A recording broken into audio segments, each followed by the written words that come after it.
35. 34. 33. 32. 31. 30. 29. 28. 27. 26. 25. 24. 23. 22. 21. 20. 19. 18. 17. 16. 15. 14. 13. 12. 11. 10. 9. 8. 7. 6. 5. 4. 3. 2. 1. It's time for mouthwash. Giddy up.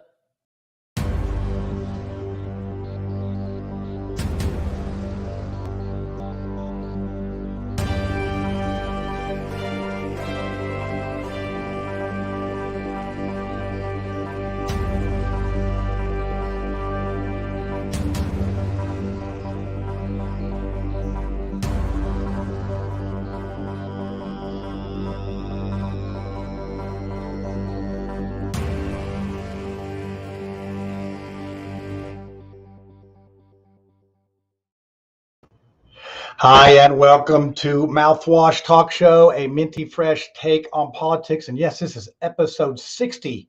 Wow, I can remember episode 1, and hopefully our show's got a little better after 60 episodes. But and we've had the panel on for on the same shows for quite a while. But we got a really good show for you tonight.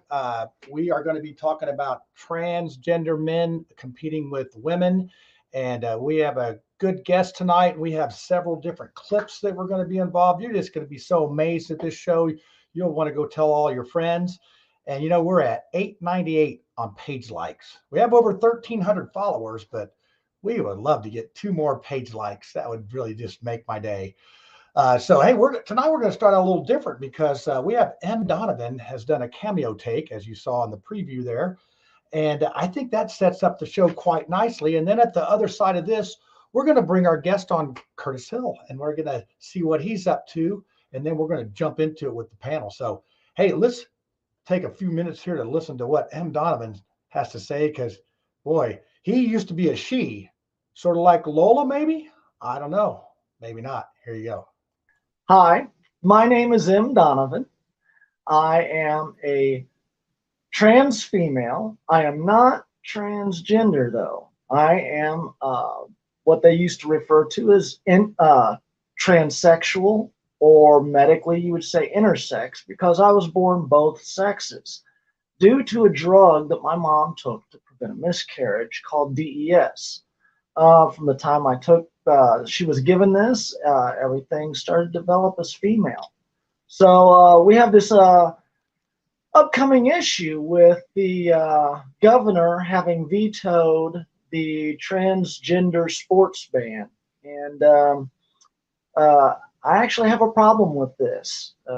Not like you would think, though. I don't think that trans females, that is a male, someone who was born male at birth and transitioned to female, I don't believe that they should be allowed to compete against other or biological females, because you cannot get past nature. You have the muscle mass, you have all of the strength that has been built up to that point in time, and it just doesn't go away.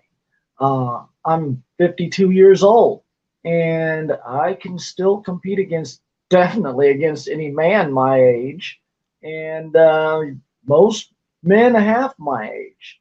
I was in sports, and when I was in high school, I was a pole vaulter, and I ran track. I was faster than any of the other kids. I could jump higher than any of the other kids. I was jumping around 18 feet my sophomore year, and I don't think that's even the world record right now for females.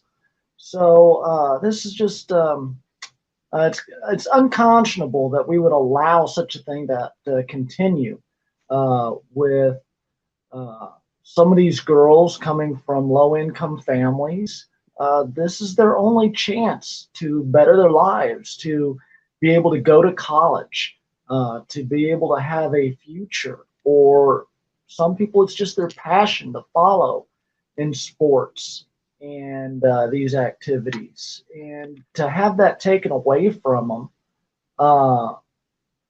by a biological male, that's just not fair. It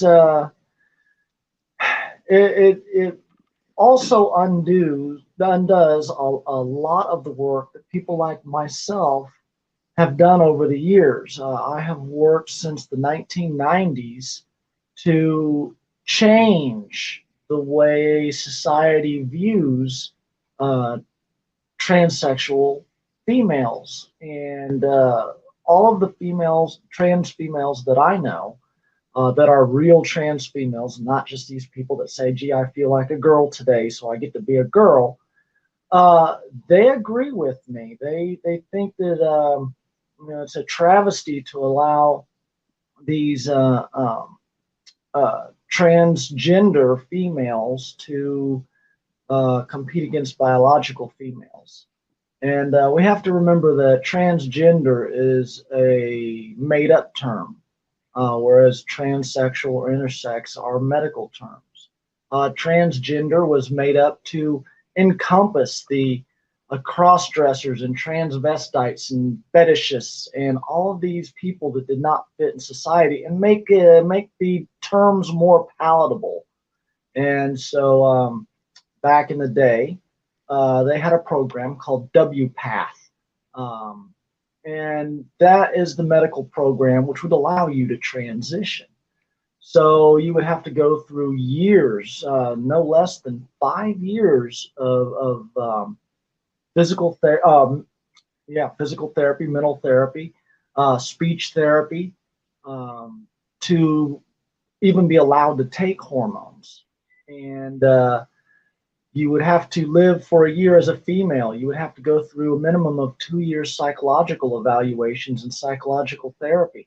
And now all you have to do is tell your guidance counselor you feel like a girl, and they will march you right on down to the Planned Parenthood and give you some hormones. And usually they won't even bother to tell your parents. And it's a dangerous thing. It's a dangerous thing to allow. These hormones, they're not safe.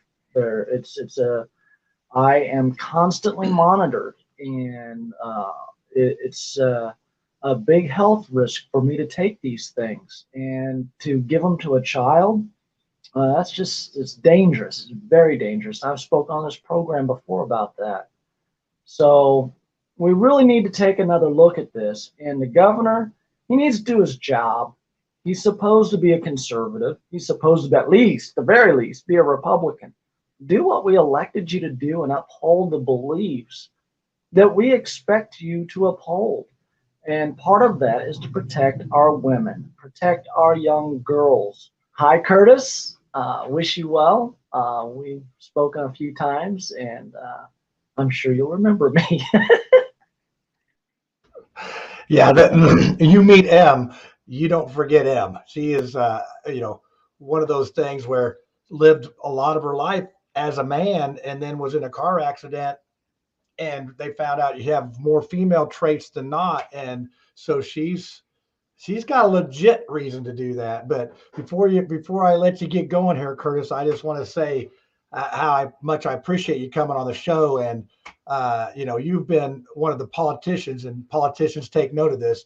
You've been a politician that always made time for me. And before I was a famous host on the Mouthwash show, now that I'm famous, it's okay. Everybody wants you. Yeah, I know, it's funny, but I do appreciate the access that you have had, and I can't speak for everybody, but you've been very kind to me. And once again, coming on the show here tonight to talk about this. But hey, I know you're in the private sector, probably loving life now. People not calling and bugging you all the time about, cats in the trees and all that stuff. So what have you been up to? Well, I've been keeping busy, Jonathan, and thanks for having me on. I'm doing some consulting work. I'm doing some think tank work and hopefully some think doing. Just accepted an appointment with the Center for Urban Renewal and Education out in Washington, D.C. They do fantastic work.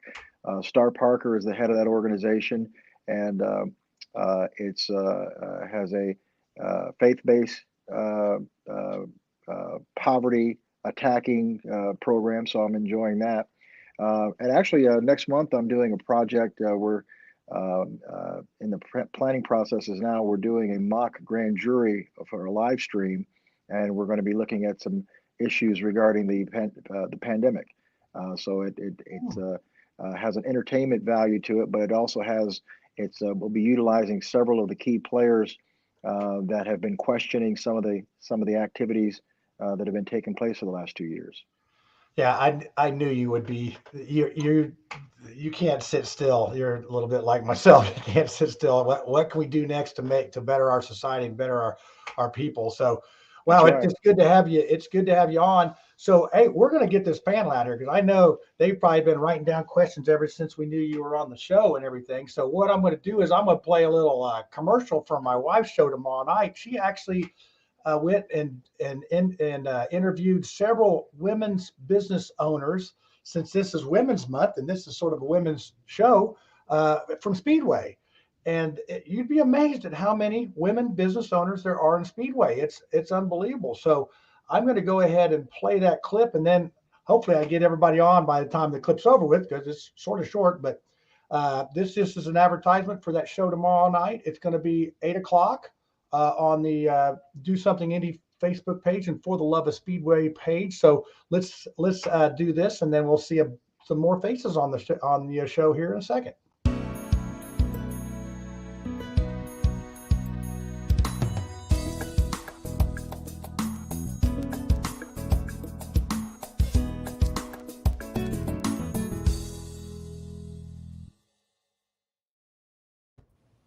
All right, and be sure to catch that. So, Curtis, before I put you out here on the main thing, we're going to get the panel on here and see how they're doing.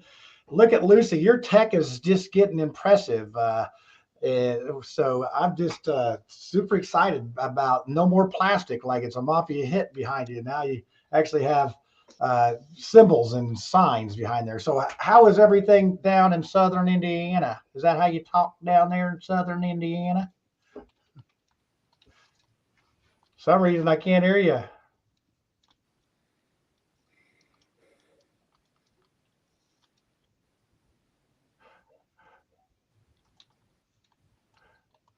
All right, Tiffany. Now you have you. Yeah, I'm here. Can you hear me okay? Yeah, fresh back from out in Washington, D.C. Did they talk funny out there too or not? No. I had a great trip to DC. I had the chance to go and watch Whitley Yates receive an award from the Republican National Committee. She's recognized as a trailblazer for the work that she's done here in Indiana with Big Tent Politics, with the Diversity Leadership Series, and also all the talks that she's been doing around the state just to open our Republican eyes to including more people and making a space for minorities to call the Republican Party home. Wow, it looked like you had a great time. I mean, you sent a couple pictures during the show. Yeah, I was able to get them out there for folks. And I changed my speakers again. Thank you. She was recognized with Winsome Sears. So it was really nice to meet the Lieutenant Governor of Virginia. She's a Marine, she's a veteran, she's a mom, she's a wife, she's definitely a trailblazer, community activist. So it was a really great event. There were probably about 200 people in attendance, and a lot of people around the country who identify as Republican who are running for office. So I think things are definitely changing in the party. Yeah, it's like there's a lot of changes going on right now with things. So, all right, well, let's give Lucy another try here. Let me get her. There you go. I don't know. Can you hear me now? Oh yeah, that's good. And we totally lost Ed. South Bend must be having a windstorm or something. I don't know. Yeah, absolutely. Hey, John, I need to bring you to task for your toxic male behavior, because you, in this introduction right after M, you said that shortly after a car wreck, she realized that she had female tendencies, and I kind of felt attacked by that. Oh, yeah, words matter. I mean, hey, they do matter. So Yeah, let's see if we got Ed's back here. I think he's having some issues tonight. We never have everybody just all good to go. So, but so how is things down in southern Indiana? Was it like 40 degrees, or did we lose your sound again? I don't know. Can you still hear me? Yeah, we're good. Yeah, I'm experimenting around with tech. So you complimented me on my tech, and that was the death knell of it. Yeah, and I also said Purdue would win the whole thing, and we look where they are. So, sorry about that. Well, in my Go household, Heels. we have 2 IU students currently. So in my household, we call it Purdue. Purdue. All right. Well, we just lost a few IU people there on the broadcast. I was getting ready to bring Ed on, and he went away again. Let's go ahead and bring Curtis out here. We'll get Ed back in here at some point. Like I said, it's always one of those deals that somebody has some tech issues. So Lucy, do you want to go ahead and start out the questioning tonight? Yeah, absolutely. Hey, Curtis, it is wonderful to see you again. Thank you, Lucy. Always a pleasure. We're on the same side on most things. I think we got a few things that we disagree on. But I'm going to put you on the spot and ask you about any future political aspirations that you might have. Are you willing to go on record with anything? Well, I can tell you this. I left office in January 2021, and within a few weeks, I noticed that I missed it. You can't be engaged in public service for as long as I have and not feel the call. And particularly in this particular time period that we're now living in, there are so many issues that are that need to be addressed. And there's so many things that are being done that I don't agree with. So from my perspective, I certainly am not closing the door to a potential future political life.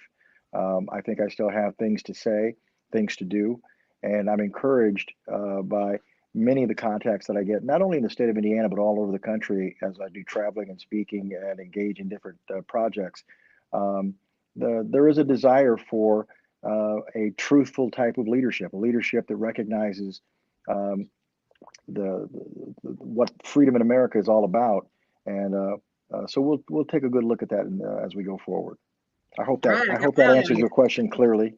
That sounded political to me. Sound like a good politician. It was enough to not nail you down to anything. Perfect answer, politician. Statesman, more of a statesman than a politician. Okay.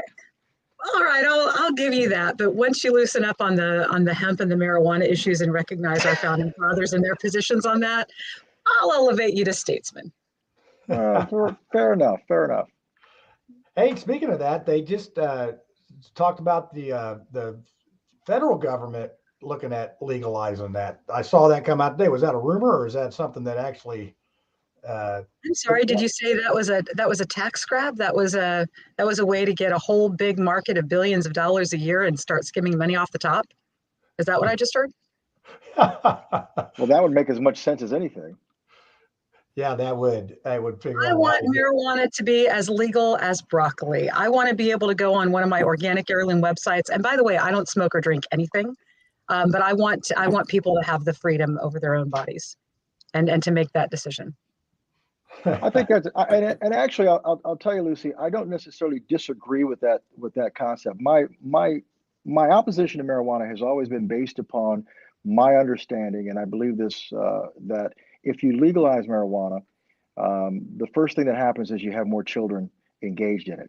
And my problem with that is that I know for a fact that marijuana is a gateway drug. A lot of people will dispute that, but in my years of experience as a prosecuting attorney, I certainly have seen the tragedies of youngsters who start to try marijuana from an experimental standpoint. Yeah, it's not as harmful as other substances, but once that barrier is down, they move into other areas. So forgive me for my sort of old-fashioned ways in that. I'm not looking to lock people up for smoking marijuana. In fact, one of the myths that we have in this country is that we fill our jails up full of folks because they're smoking marijuana.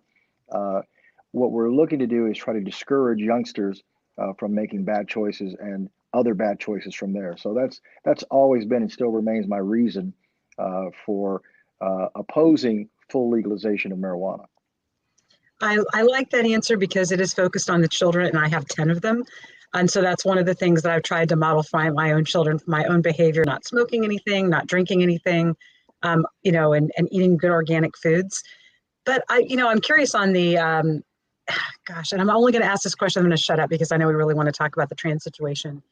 Is that, are we looking at the right end of the problem? I mean, the whole reason that people are forced to go to drug dealers into the black market for their marijuana is the thing that pulls them into the black market, into illicit activity.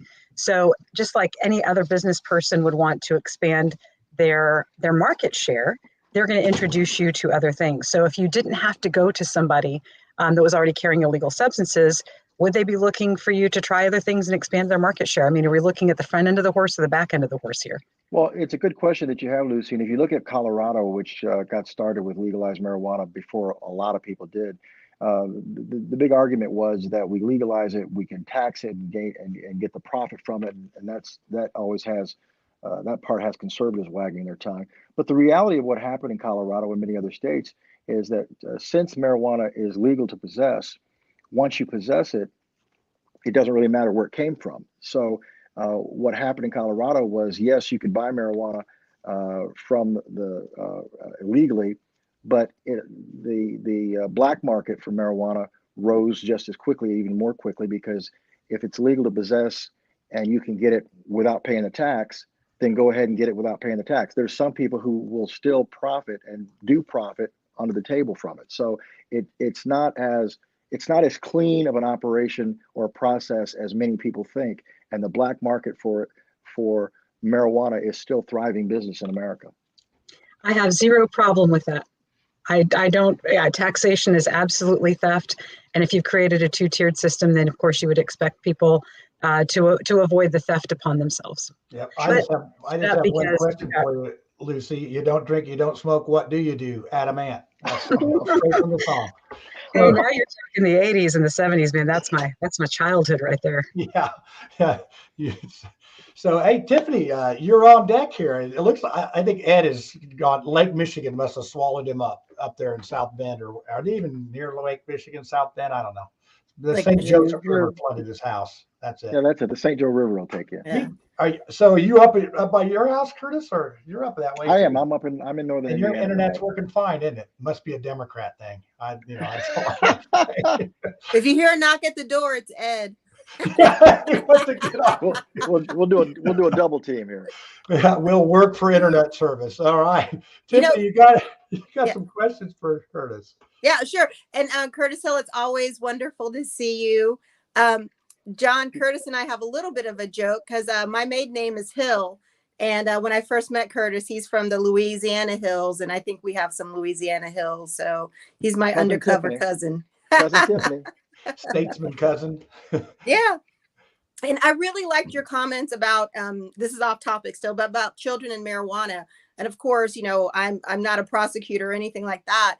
But I've watched my daughter's high school friends, and 3 of them come to mind who were, I don't know if addicted is a right word to use, but they were overly consuming marijuana and just some of the side effects. One of them was masking some severe anxiety. And when he went on to college to play football and could no longer smoke, he almost lost his mind and ended up leaving college his first semester. Another one had just some severe withdrawal when he came off of it. And he doesn't even smoke anymore. But during, those high school years, it was very, very difficult for him. And then my daughter had another friend who was buying, and he was receiving it in the mail and selling it, got busted on a college campus. And I guess the campus judicial system handled it, and he had to go home for a semester. So I definitely have seen just different sides of children being involved with marijuana. And I just don't really see anything good coming of it. So if it was as simple as someone getting marijuana, going home in their basement and smoking it and being by themselves and enjoying it, that's sort of the thought behind the concept that people are free and they should be able to do this on their own. But what happens is it does have some negative impacts, and particularly with children, there are studies that are proven on some very disturbing cognitive results in terms of long-term impact. So it's not to suggest that there's not a use or a useful purpose for marijuana at some point.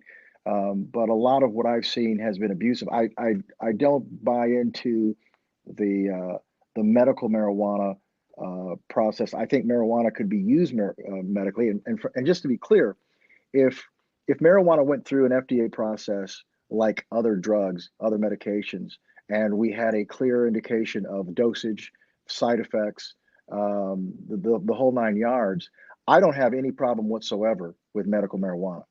What I have a problem with is this idiocy that a legislature can determine what's medical. That makes no sense to me, to legislatively determine that something is for medicinal purposes, and then we have a variance in toxicity, we have variance in dosage. All that is just malarkey from my standpoint. So if we're really going to look at medical marijuana at some point, we need to look at it like we do any other medication, treat it like any other medication, make a determination. If it's over the counter, fine. If it's by prescription, fine. But there needs to be consistency so that people understand what they're getting into, and there's consequences for any bad actors in the field. I agree. But getting to our topic at hand. I was going to say, that we got, well, I don't know if we could fill up a whole show with this, but that sure was a nice little rabbit hole. Well, there's nothing really to talk about, because I have to tell you, your lead in with Emme was outstanding. I don't think I heard anything that I disagreed with, and for Emme to so succinctly articulate a full position, I think it helps those of us who have difficulty understanding the entire transgender world. Because one of the problems that we have with this in this space, you can't hardly have a conversation about transgender issues without being accused of something, unless you are fully accepting of every single aspect of the process. And just listening to the reference, and Emme does it with a high degree of credibility, that transgender is a made-up word, made-up term. We get in trouble for saying that, but it's true. It's a construction. It doesn't exist. But yet, it's taken over into the so-called normalcy of our culture, and the more we stand by and let these things happen without speaking truth, the worse it becomes. And it's not compassionate to go down this path and avoid the truth. It doesn't help anyone, particularly those who are holding themselves out as transgender, or, as Emme said, transsexual or unisex. All right. Well, hey, then this is a great segue to our People Over Politics poll. This is an agree or disagree. A diagnosis for gender dysphoria is included in the Diagnostic and Statistical Manual of Mental Disorders, and that's the the APA is cited on that. And that, we had 16 yes and 4 no on that. And so the question is, isn't this a disorder that we're sort of putting up, finding acceptance with? Is somebody that really needs to find some mental help over, let's just let this ooze into our society. I have a psychology background. I have a master's degree in psychology, and to me, it's like, this seems like a disorder. That you want to basically, some cases, mutilate your body to be another gender. So I struggle with how it is celebrated. That's celebrated, or maybe the effort to normalize it. That it's and here's the difficulty, because I don't think any of us, none of us who are being legitimate in this space, want to stigmatize anyone for suffering or for having a condition that manifests itself in such a way. I firmly believe when I see Emme, I'm looking at a person who I don't believe Emme would choose to be that way if she had a different choice. That's my thought. So I think there's something there's something that compels her to take that step, take that action. and it's a condition. So without stigmatizing it, I think we have to recognize it for what it is. But what's happening in our society, we're getting hell-bent on trying to normalize things that are not normal. And I don't mean that I don't want to refer to someone as abnormal, but the reality is that we have men, we have women, and those biological conditions don't change. And there are ways in which to make accommodations for those who suffer from dysphoria, and we should make accommodations in that regard. But just like Em said, there's a difference between someone who has gender dysphoria and someone who just wants to be Jane tomorrow. And we need to understand those distinctions and work those distinctions into the lexicon. I mean, that's the trouble that we have with that I have with Leah Thomas. Not that Leah Thomas isn't free to choose to identify as a woman. Go ahead. Not that Leah Thomas is not free to manifest in appearance and all likeness as a woman. That's fine. But when you take that and take it to the next step where you're suggesting that it's fair and right to compete against biological women, not recognizing that there is a clear physiological difference between men and women, we have to draw some lines and pull this back to a meaningful conversation so that we can be accommodating and fair to all involved. Yeah, and I noticed you mentioned Jane in there. We'll have no G.I. Jane jokes tonight, okay? I don't even want to go there. But this is be a good segment. So I'm gonna do a tea time with the Tea Party with Adam. I'm gonna do a little segment on this, and it sort of ties into a little bit of what you said. So this is Adam's second time. I think he did a better job this time. So I'll let you be the judge. Okay. Good evening. This is Adam Harvey, and this is Tea Time with the Tea Party. Tonight we're talking about sports and gender. Particularly, we're talking about the protection of women's sports as we know it. You see, there have been a couple of high-profile cases in the news recently about men switching over and playing women's sports. Now, they do it with what some would say are very good reasons. Their identified gender does not match up with their birth gender. However, it's long-standing precedent that individuals, leaders, senators, congressmen from both political parties have recognized the crucial differences in biology between the sexes. You see, it's no irony. Well, actually, it very well may be a huge irony that on the 50th anniversary of Title IX, we are talking about completely unraveling sports in our schools and our colleges as we know it. You see, this discussion takes on a whole new life within the state of Indiana. Many of those who are much older than me would remember a major political figure in Indiana politics named Birch Bayh. Birch Bayh was our senator. Birch Bayh was very instrumental in passing Title IX within Congress. Birch Bayh was also a Democrat. You see, this issue should not be pigeonholed to Republican or Democrat. This issue should not be confined to Tea Party people and conservatives.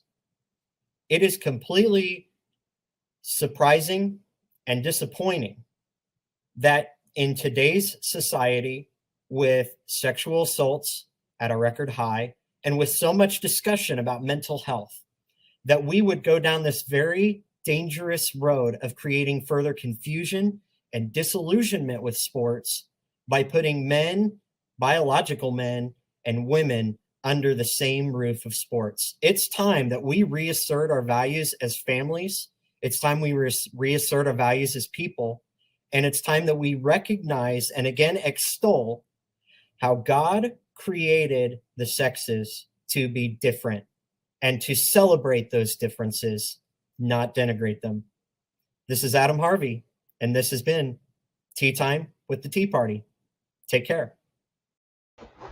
He's like, so our little clips tonight are they did their homework. So, Title IX, Curtis, so we're old enough to remember Title IX. And Lucy, yeah, you probably participated in Title IX. I did. So, at Ball State, they have actually a women's track team and not a male's track team. So I think Title IX pretty much saved that team. I wish I had Title IX privileges, but I don't really care. I've got to run track up there when we had it. So I actually have a priceless leather jacket in track that you can't get at Ball State. So it's been good to me. So what do you think about that? Let's go with Tiffany. You got a comment, question, or something for Curtis on Title IX, on the gender? You're born a boy, you're born a girl. Anything in that wheelhouse? Sure. So, as we all know, our governor vetoed it, and he gave his thoughts on why he vetoed it. Curtis, do you agree with? I'm sorry, legally, and as a conservative, do you see his point as to why he would veto the bill, or do you think it's just like a smokescreen, or he knows that the legislators will pass it, or will overturn his veto? Well, I saw I saw his so-called rationale for vetoing it, and I'm not buying it. I think one of the points that he made was that the issue really isn't an issue in the state of Indiana yet. In other words, there's no boys that want to play in girls' sports, and I think he's missing a key point. This has been a discussion that's been heating up for quite some time. And for him to veto this bill on the heels of this national controversy with Leah Thomas. Leah Thomas just won a Division I national championship in a women's sport and has caused an uproar because the good news is finally people are seeing what all the rancor was about. We can talk theoretically about why this is a problem to have boys in men's or men and boys in girls sports.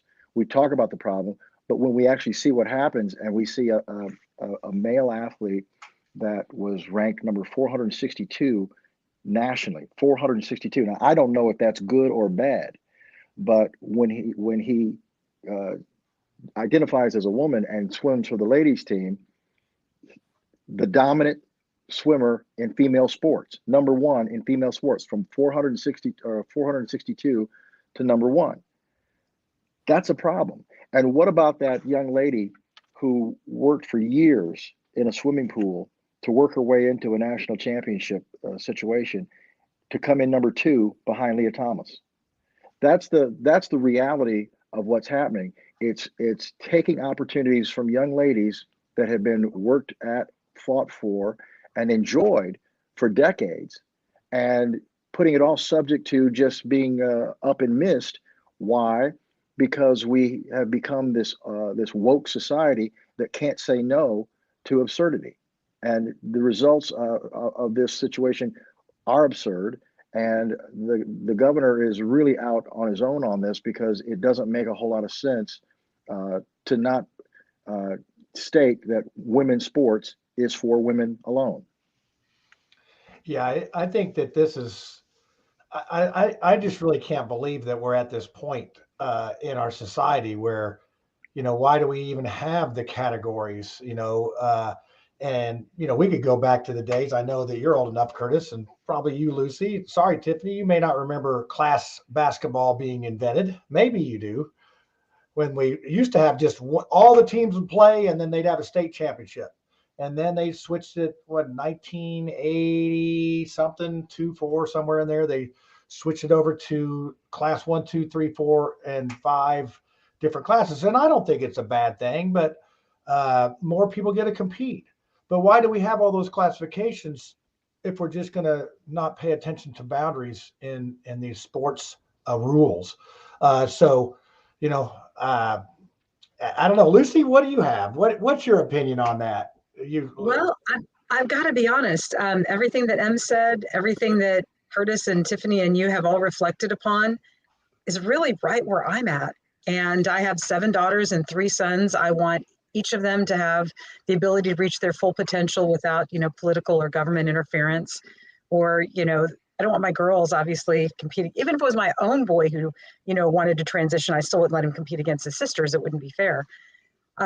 So I guess I've just got to share that I'm getting really sick and tired of being called transphobic by my more leftist libertarian friends who think that everything is okay. And if we just take a serum level of testosterone or estrogen, or, that somehow makes up for the fact that somebody is naturally born biologically male or biologically female. And if it varies from biological male to biological female, that's something that's an aberration, and it's a medical condition. Intersex is a medical condition. And so I just don't understand why we can't accept facts as they are. And the fact that somebody is born biological male doesn't mean that I would never accept them, use the pronouns and be kind to them, and wonderful people that I have that are trans, but I still don't want them competing against my girls. Let's talk about the hormone treatment that Lucy just brought up. To me, that's inverse doping. We're going to take someone who has an excessive level of testosterone for a woman's qualification, and then we're going to inject that person with hormone treatments to bring that down.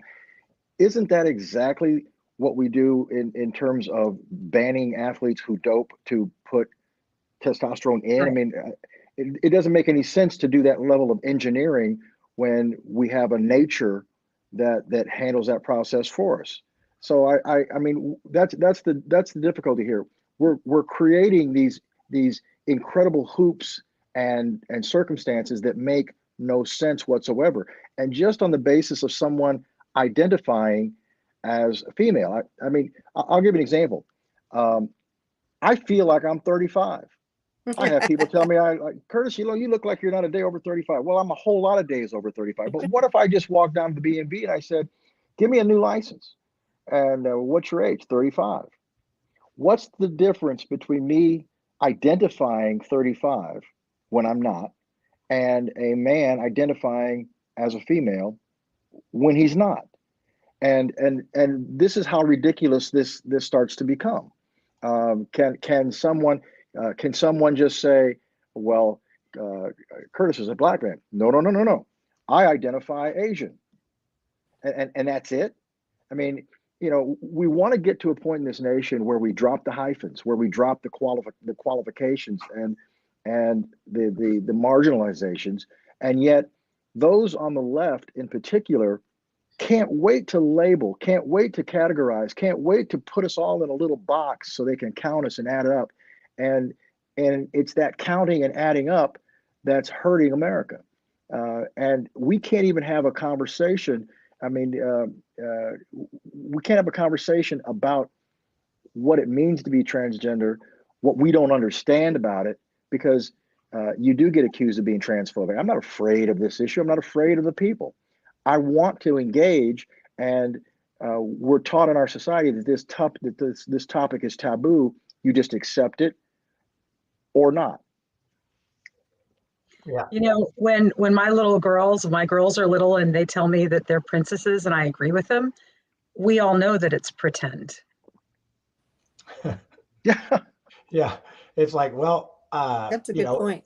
We look at the Tour de France and, the doping, or even in any kind of sports. In Major League Baseball, we had, I knew a guy that had autographed jerseys. He had the dopers on one wall and then the non-dopers on the other wall. It was, Barry Bonds, he was accused of taking steroids and that type of thing. So we have really come, that most of that stuff was in the 90s and the 2000s. And we've really come to a spot where I think that we're losing a lot of our heritage and a lot of our traditions, and they're being just eased away by some of these, I guess, just social issues that have just crept in.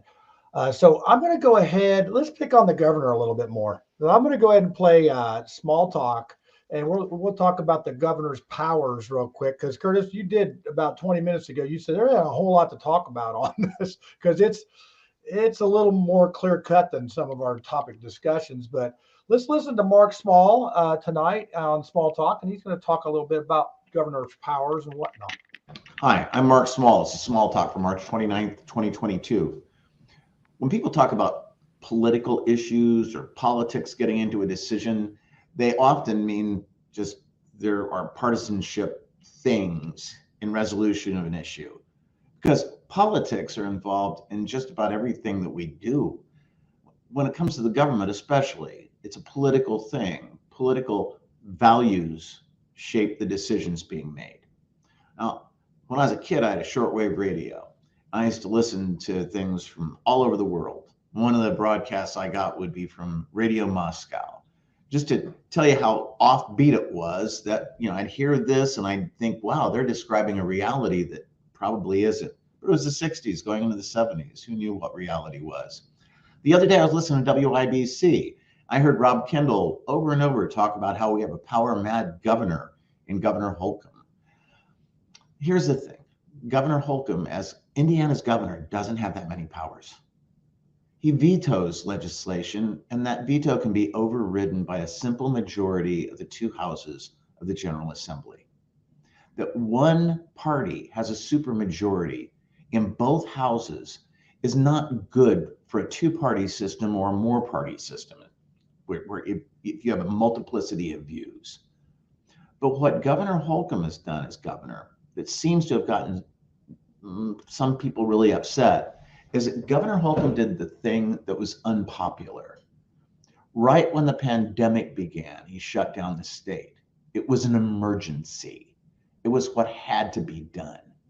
Now, that wasn't the popular thing to do. And if he really wanted to secure power for the long term and absolute power, he could have just kept everything open. And then a whole lot of people, more than unnecessarily died, would have died. As it was, a lot more people died than should have, but he took the steps that an adult would take.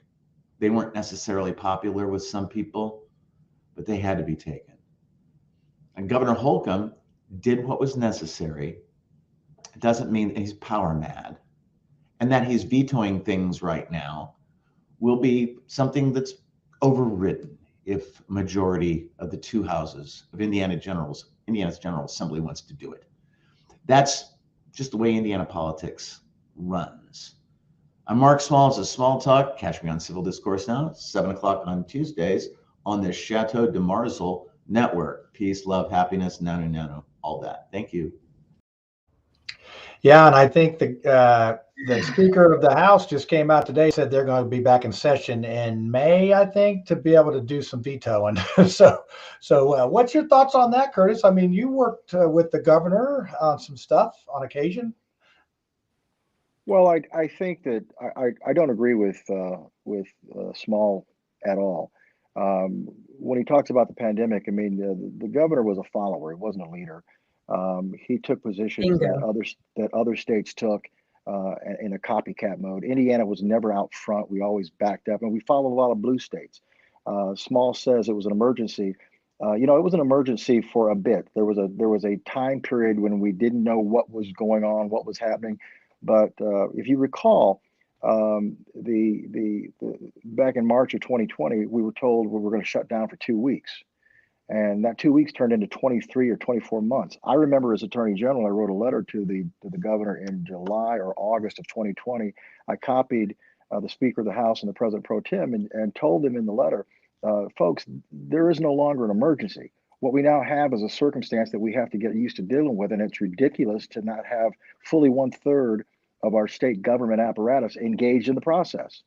And that was ignored. And a large part of why it was ignored is because our leadership of the General Assembly did not want to engage, didn't want to accept the responsibility of leadership to deal with this issue. They were perfectly happy to let the governor continue to put emergency order after emergency order when they didn't need any legislation to cancel. All they had to do was convene, and by a 2/3 vote, boom, emergency lifted.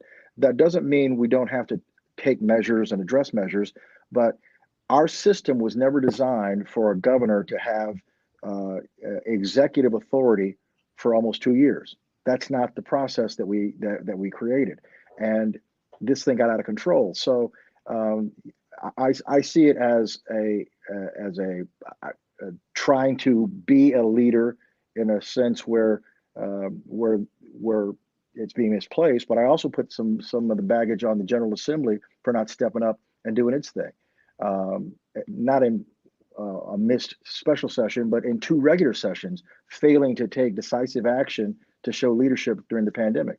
So when I look at the veto, and Small says, well, what's the big deal? The governor does a veto, but in Indiana, the majority can come back and over. So it's not a big deal. If it's not that big a deal, then what are we all doing here? We have to have someone in that position who's giving leadership in terms of what our state is after, what direction we want to be in. And one of the things that our state needs to do is recognize the truth in how we operate. And that's what I want to see from the governor. I want to see the governor take positions and take stands, not political calculus, but demonstrate what he genuinely believes, not what the Chamber of Commerce believes, what he genuinely believes is in the best interest of the state, not political back and forth, but decisive decisions. And I don't think that's asking too much for people who are in service to our citizens. And Lucy, I'll let you get on this for one thing. Is that just it comes from complacency of having the ultimate power of both houses and the governor and all that? Is it a matter of complacency, or what is it? What is it?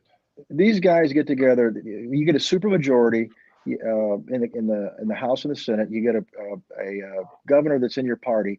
You're so busy trying to make sure that you're not making each other look bad, that you're being ineffective. And that's the difficulty with a supermajority. You've got nobody to fight with, and what happens is you end up with a government that's paralyzed and not getting anything done. You look at this last session, a lot of very good work was moving along, and a lot of it didn't get done because of all the weirdness that goes on with one party rule. I'm a Republican. That doesn't mean that I agree with how this process operates or what these folks do in the State House. It's absolutely ridiculous, and it needs to change.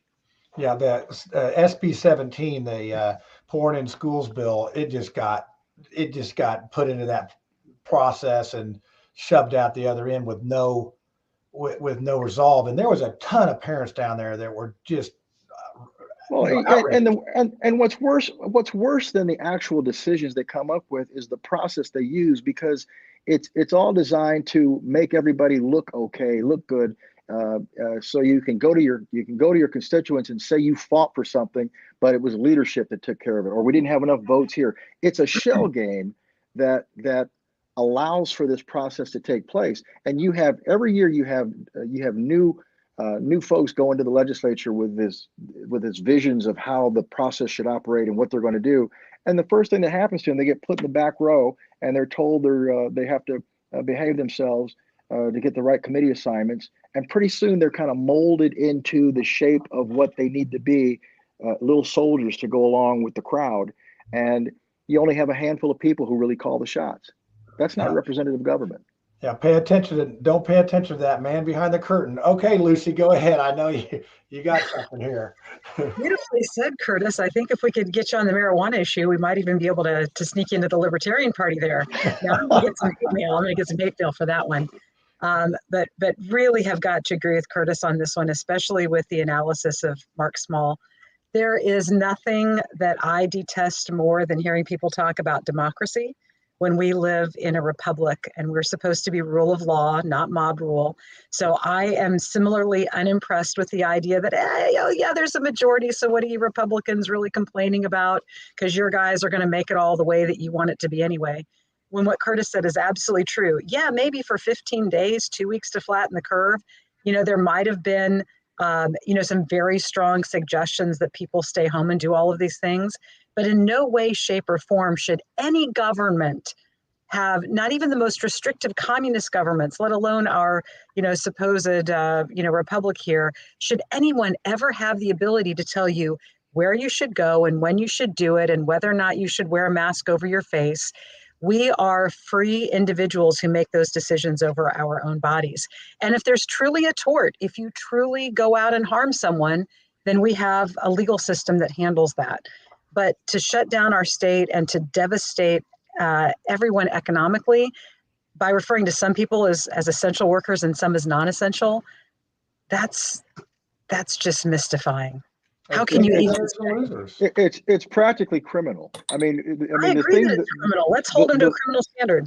The things that we know, that we knew in April and May of 2020, we knew the target group of people that were dying of this pandemic. We knew the rates of survival. Once we understood the rates of survival, that you had a 99-point-something% chance of surviving, that changes the game in terms of how we operate. We knew that children were far less susceptible to illness and certainly death, and yet we're promoting all of these draconian methods, stay-at-home policies, mask policies for children, vaccination policies for children, absolutely ridiculous. And I think history will demonstrate that those of us who think that this was overkill and an effort at control are going to be proven correctly. And I'm not some conspiracy weirdo. I'm just talking about facts. We took this thing and controlled people and destroyed lives. And we have no idea yet, no genuine understanding of what that shutdown has actually done to the people. We're seeing it in increased suicide rates, but somebody makes things up. We're seeing all sorts of fallout that isn't even being recognized yet, because one of the reasons it's not being recognized is because of this amazing censorship that has taken place with media, social media, mainstream media, shutting down information to even allow people to make up their own minds. That's the power of the internet. The power of the internet is supposed to be, it's out there, I get to make up my own mind up. No, now we have Big Brother coming in saying, well, Curtis, for your own good, we're not going to let you have this information because we think that we know best. That's not America, folks. And if we don't stand up and fight that BS right now, we're going to have serious problems. I'm going to fight it. I think there's That's why we campaign together on a free internet for Hoosiers. That we make, that we make it absolutely clear that if you're in the Hoosier state, you're free, and we will not tolerate or abide the censorship. Well, and free means we don't have to agree. I mean, that's the beauty of it. There are lots of viewpoints that are different than mine, but I stand by and defend the opportunity for somebody to have that viewpoint. What we see from the left, and the left is supposed to be this liberal faction, it's okay as long as we agree with them. Well, that's not the way that it works, but that's what we're being forced into with this leftist tolerance program. You can agree with us, but if we don't agree with us, we don't want to hear it at all. And a lot of people sort of cower from that position because there's been such an effective cancellation of those who step up and step out. And we have to stand together and risk cancellation, risk retribution, and all the bad things that can happen, and fight this censorship, and fight it with everything we have. Yeah, it is getting to that. It is getting palatable at this point about, and it seems like, I don't know. It just is crazy times. Tiffany, I'm speechless. Can you believe that on this? Because I'm still a little bit off about this. Men want to compete against women. I'm the very first of the show. So what do you got? We know how sensitive you can be, John. So, I know. Is my nose okay? Don't have any. I know. I did see a pimple on your forehead. Man. But I do like what's going on in the media. People, there's the legality of it. There's, when I was down at the State House and parents were testifying about like their, school age kids being, having transgender feelings, and, it was just so very emotional. And then I love that we're seeing what it really is in the picture that John has back there of this woman who's on this basketball team. I think it's just very telling of what it looks like when biological men who then identify as women participate in women's sports. And I do believe women's sports are under attack. And I was thinking about cheerleading. My daughter cheered for 4 years at Cathedral. And, you know, we would go to competitions and you'd have your girls division, you'd have your co-ed divisions, and that was that. And I was talking to somebody and it's like, you know, we'd never had a boy who identified as a girl go out for cheer, because, you know, that would really change things and it would make you think differently. But when you'd watch the co-ed divisions, you could see that there was a space in cheer for boys, you know, that hold people in the air, they're strong tumblers, there's always a space. And it just makes me think that, you know, as we move forward, can we find, you know, another division of sports where it is, you know, trans athletes, where they're truly competing against each other. And there's that spirit of fairness, because there are biological differences between men and women. So that's all I have to say about that. But Curtis, my question for you, what's the definition of a woman? Well, I may have difficulty with what a woman is, but I know one when I see one. I was actually thinking about that when I watched the hearings. A woman is a female, defined by an XX chromosome, and I know that I can go into a room. The first part sounded like a joke, but it's not really a joke. I can go into a room with 1,000 people, and with a reasonable degree of certainty, I can pick out the women from the men, because we have a relatively easy discernibility in terms of the differences. That's part of the problem here. And when I see what's happening with the youngsters, with this idea that, I mean, think about it. When each of us were 11, 12, 13 years of age, would that be a time to start allowing children to, or encouraging children to pick what gender they're going to be? When your own hormones are racing and you're having all sorts of issues as kids have, it's one thing to suffer from gender dysphoria. It's another thing to suggest to kids that they get a choice to choose what gender they want to be. And unfortunately, we have a lot of kids who get into spaces where they're lost, searching for something, searching for an identity. And this type of situation can kind of float in and be misinterpreted by children that could have some incredibly harmful results, because you have children who are in a position in their lives where they're floating, or they're susceptible to suggestion or things that may not be in their reality. I think that's a real concern. And the idea that many of these topics are addressed in schools without parental engagement, that it's almost taboo for a school counselor who is talking to a child about their feelings. But let's not talk to mom and dad about that. I find that offensive. Yeah. Well, speaking of that, Curtis, let me put this one. I got a question from Tina Cohen here. It's how about a mental counselor for these kids? I mean, you know, somebody that really is trained, trained psychologist. Is that something that? What would you think about something like that?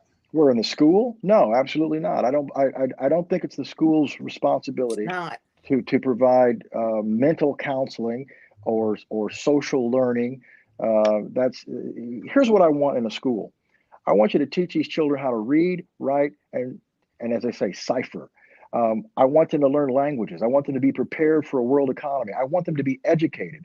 We don't send our kids to school so they can have a free breakfast in the morning and a free lunch in the afternoon, but that's what it's become. It's become a replacement for parenting, and parents should provide a hot meal at home. Parents should provide a lunch. And somebody said, well, Curtis, not everybody does that. Well, then let's identify the ones who do need help and do that. But what's happening is it's become easier for the school systems and the school apparatus to just blanketly give everybody a free lunch and just take over that function.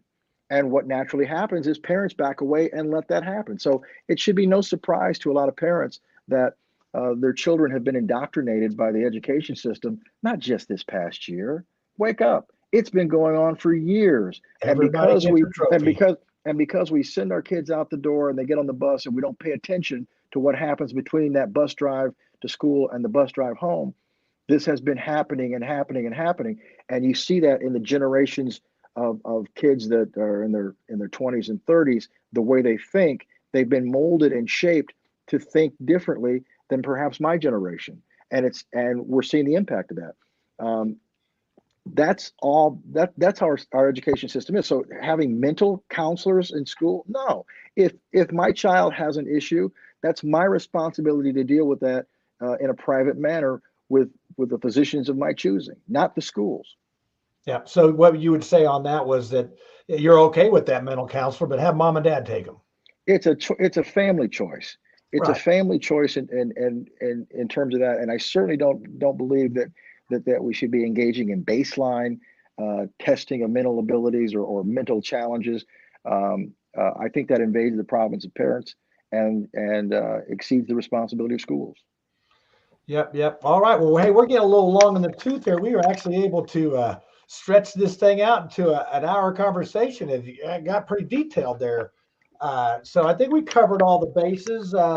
Basically, that was one more question on people or politics. I flashed one up there about the league and stuff. But here's one. This is sort of the whole question. It's like, here's our poll. It's like, do you think transgender male should be able to compete with biological women? And 22 no and 1 yes.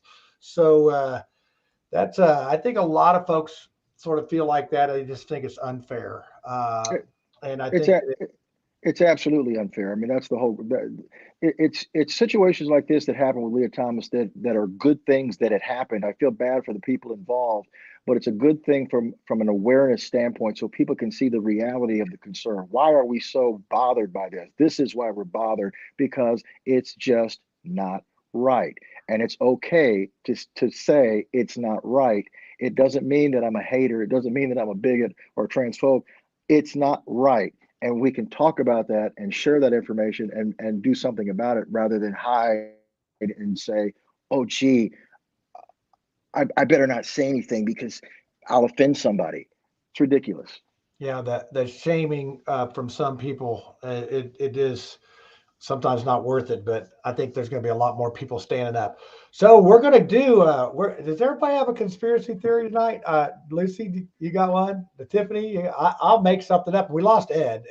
Ed's technical problems got the best of him, and we had a couple people, ask about that. So, hey, let's go ahead and play the conspiracy theory starter here, and I'll try to find my hat real quick.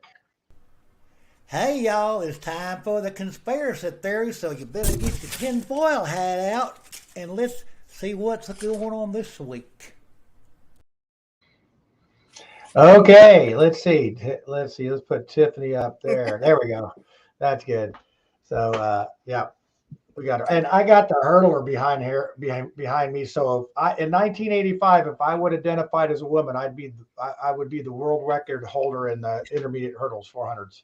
So I'm just saying, Emme would be the world record holder in the pole vault, and we'd be on the podium with our gold medals and all that good stuff. So anyway, that's why I put that out there. But the conspiracy theory time, and make sure I got my antennas pointed north, because actually, like Yoda. You look like Yoda with a silver head. Oh, you're very, very smart. That is smart we are. You. Yes, we are. Well, I'm going to point my antennas west because my conspiracy. I'm going first, by the way, Lucy. So if you didn't know that, mine's going west and that's west at my house that way, because this is a Caitlyn Jenner conspiracy. So he's had enough of this woman thing. He said, being a woman's a lot harder than anybody knows. He's going back to a man. You heard it here first. So that's the conspiracy that I've got going on. She's going to be a he. And then I'm going to add to this. I just made this part up. He's going to identify as a woman and get back in the decathlon for the next Olympics and win it. So there you go. Go ahead, Lucy. What do you got? Oh, Lucy, let me go first. Mine is small. Yeah, go ahead. Yeah, go ahead. So do you remember a couple of years ago, Rachel Yucatel was in the news. She was the president of the NAACP chapter. I think she was out in Washington State. And she was a wonderful president, did a lot of great stuff for her community, was braiding hair. She was the girl. Rachel was white, and she was living and identifying as a Black woman. And I wonder what Rachel is doing now because now is truly her time. If a man can identify as a woman can identify as a man, kids can be furries, you can be whatever. Rachel, you could tell we need you to come back, tell your story again, because you identified as a Black woman. And she got Being roasted. a white woman wasn't good enough. You wanted to be a Black woman, and you did it. That's the thing. She did it, and she fooled people. So wherever she is right now, she should come back. Now is her time. Well, That's then my Elizabeth conspiracy Warren, fact. she was, she's good to go too. So maybe she get back in the race. So Yeah. all right. She can be the president of her chapter again. So yep. Since you're married to a native Indian, Lucy, I mean, you're next. Yeah, you wouldn't know it as like translucent as I am. I think I'm actually going to have to go get a spray tan because this is ridiculous. Okay, so I hope y'all are ready. Are you ready for this? No. Go ahead. I don't think that I'm wrong about this, but I think that the entire trans agenda is actually being pushed by Elon Musk for future profits. Hear me out on this. So Elon is all about artificial intelligence and Neuralink, and we can't just take people from, being normal biological male or female to being AI integrated. There've got to be some steps in between. So if we can first establish some rights and recognition surrounding body modification on the biological side, then once we start, putting chipsets and things inside people's head, Elon Musk is the one who's going to profit from all of this. And so I blame Elon. That is a pinky and the brain. Wait a second. Isn't he going to partner up with Bill Gates? If you don't have Bill Gates thrown into this somehow, she has said taxation is theft. So yeah, I did say taxation is theft. And of course, Bill Gates will be doing a joint venture with Elon to create the software to control this all. So not only will we have, the blue screen of death on our Windows computers, we'll have the blue screen of death on people's Neuralinks. Yeah, I put the conspiracy theory, just whatever we call that thing, the warning to keep us all out of trouble, because some of us may want to run for office once again. And I've had comments about, you're running for office, they're going to play that tinfoil hat moment on these commercials and you're going to look funny. Well, all right, sorry. Curtis, do you have a conspiracy theory? Oh, I have several, but I better keep those to myself. He might want to run for office someday. He might. I like what you said about Rachel, because they handed her head when they found out that she wasn't a Black woman, and so you're right. It'd be interesting to see what would happen to her today as compared to what happened to her several years ago. They'd be like, "It's all right, girl." It would probably be. And you think about that. That wasn't that long ago. Nope. That wasn't that long ago, and you see how things sort of creep in and everything. So, all right. Well, hey, everybody, this was a lot of fun tonight. Curtis, hey, thanks for coming on. I think you're getting up there in the most guest appearances of, I think, 3 or 4, or I think something like that. So, I'm happy to be in your career. Thanks for having me, guys. Hey, it was fun. It was fun. It is so easy to do these things anymore. We can all be in our little homes all over the state and come together. So, well, let's see. Let's go ahead and wind this thing up and stick on after this part, Curtis. I keep forgetting to tell guests that, and then they just disappear. And we can't thank them off air. And a lot of times that's the funniest part of the whole show. So let me get to the end of this thing. Here we go. And we'll see you next week, everybody. I think we're going to have some 7th congressional district candidates on and see how that goes. So maybe Andre Carson will join us. Probably not. Everybody, peace out. Bye.